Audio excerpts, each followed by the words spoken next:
சரிங்கண்ணா. இப்போ உங்க பேரு, எந்த ஊரு, எந்த டிஸ்ட்ரிக்ட் அதை மட்டும் கொஞ்சம் சொல்லுங்க. என் பேர் முத்துக்குமார். நாங்கள் ஈரோடு டிஸ்ட்ரிக்ட் கோபிச்செட்டிப்பாளையம். இப்போ எங்கள் தோட்டம் வந்து கோபிச்செட்டிப்பாளையத்துலேருந்து பக்கத்தில் கணக்கம்பாளையம் ஊரில் நம்மளுக்கு ஒரு தென்னந்தோப்பு ஒரு 4 ஏக்கரா இருக்குதுங்க. சரி, ஓகேங்க. இப்போ வண்டி எப்போ வாங்குனீங்க? கம்பெனி எப்படி தெரியும் உங்களுக்கு? எப்படி நீங்கள் வண்டி எடுத்தீங்க? இதோட பர்ஃபார்மன்ஸு ஸ்பெக் மட்டும் கொஞ்சம் சொல்கிறீங்களா? ஆல்ரெடி நான் வந்து Maruti authorised workshop Gobichettipalayam hitech auto கேரேஜ்னு நான் நடத்திட்டு வந்துட்டு இருக்கிறேங்க. இது வந்து ஆக்சுவலாக விவசாய கண்காட்சியில் நம்மளுடைய டிராக்டரை பற்றி பார்த்தேன், ட்ரில்லர் பற்றி பார்த்தேன்.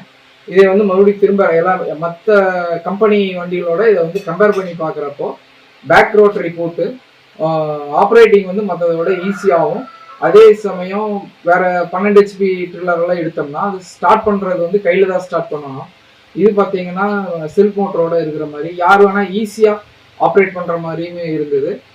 அந்த செகண்ட் கியர் பாக்ஸ் பார்த்தீங்கன்னா நம்மளுக்கு வட்டப்பாத்தி அந்த இதெல்லாம் எடுக்கிறப்போ வண்டியை ஃபார்வேர்ட்லேயே போட்டு எடுத்துக்கலாம். மற்ற வண்டியெல்லாம் ரிவர்ஸில் ஓட்டணும். ரிவர்ஸில் நம்ம நடக்கிறதே சிரமம், வண்டியோட சேர்த்து ஓட்டுறதுங்கிறது சிரமமாக இருக்கும். அதனால் இது வந்து அந்த டெக்னிக்கலாக ஒரு கம்பேர் பண்ணி எனக்கு இது சிறப்பாக தெரிஞ்சங்காட்டிக்கு இந்த வண்டியை செலக்ட் பண்ணி எடுத்தோம். இந்த வண்டி எடுத்து இப்போ நாங்கள் 3 வருஷமாக உபயோகப்படுத்திட்டு இருக்கோம். ஓகேங்கண்ணா. இப்போ ஃபிட்டிங் அண்ட் இன்ஸ்டலேஷனுக்கு வந்தாங்களா ஆளுங்க? இது வண்டி அதாவது எங்களுக்கு பாக்ஸில் இது அங்கிருந்து அனுப்பிச்சி விட்டுட்டாங்க. வந்தோடனே அடுத்த நாளே எங்களுக்கு ஃபிட்டிங் கால் வந்து மாட்டி எந்தெந்த எந்த கத்தி போட்டால் எதுக்கு யூஸ் ஆகும், எப்படி ஓட்டுறதுன்னு சொல்லி ஒரு நாள் ஃபுல்லாகவே கூட இருந்து எங்களுக்கு ஈஸியாக கற்றுக்கிறதுக்காக. இப்போ அக்ரிகல்ச்சர் பற்றி பெருசாக எங்களுக்கு தெரியாது, அதுவும் இந்த மிஷின் உபயோகம் இப்படின்றது தெரியாது. எனக்கு ஒரு நாள் ஃபுல்லாக கூட இருந்தே சொல்லியும் கொடுத்தாங்க. அதே சமயம் வேற ஏதாவது டவுட்டுன்னு ஃபோன் பண்ணி கேட்டோம்னாலும் இம்மீடியட்டாக ரெஸ்பான்ஸ், இதை எப்படி போடுங்க, இதை எப்படி பண்ணிக்கிங்கன்னு சொல்லி இமீடியட்டாக எங்களுக்கு வந்து ரெஸ்பாண்ட் பண்ணாங்க. அது ரொம்பவே ஹாப்பியாக இருந்தது.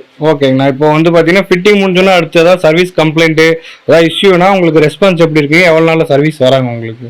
இப்போ ஏதாவது கம்ப்ளைண்ட் வந்தப்போ கூப்பிட்டு சொன்னோம். கூப்பிட்டோடனே அவங்க 2 நாள் கழிச்சு வரேன் அப்படின்னு சொன்னாங்க. அதே மாதிரி 2வது நாள் வந்து இமீடியட்டாக எங்களுக்கு என்ன ப்ராப்ளம் என்னன்னு சொல்லிட்டு அதை இது வீடியோ காலில் கூப்பிட்டு பார்க்க சொல்லி அந்த இடத்துல என்ன பிரச்சனை ஆகுதுன்னு சொல்லி காட்ட சொன்னாங்க. அதே மாதிரி காட்டினதுக்கு அப்புறம் அடுத்த அவங்க 2 நாள் அதுக்கு வேணுங்கிற ஸ்பேர்ஸோட வந்து எங்களுக்கு சர்வீஸ் ரொம்ப பிடிச்சிருந்தது. கூப்பிட்டா உடனே இமீடியட் ரெஸ்பான்ஸ். ஓகேண்ணா, தேங்க்யூண்ணா. இப்போ வந்து இந்த வண்டி யூஸ் பண்றதுக்கு உங்களுக்கு வந்து பர்ஃபெக்டா எல்லாம் ஓகே. சர்வீஸ் சைடு தென்னந்தோப்புக்குள்ள வட்டப்பாத்தி எடுக்கிறதுக்கும் வாய்க்கால் எடுக்கிறதுக்கும் எங்களுக்கு வந்து உண்மையாலுமே ரொம்ப ஈஸியா இருக்குது. இதை என்னோட பையன் 10 வயசு பையன் கூட அவன் கூட ஆப்ரேட் பண்ணி பார்க்குறான். அவனும் வந்து ஓட்டி பார்க்குறான். அந்த அளவுக்கு மெஷின் வந்து ஆப்ரேஷன் வந்து ரொம்ப ஈஸியா இருக்குது. ஓகேண்ணா, தேங்க்ஸ். ஓகே.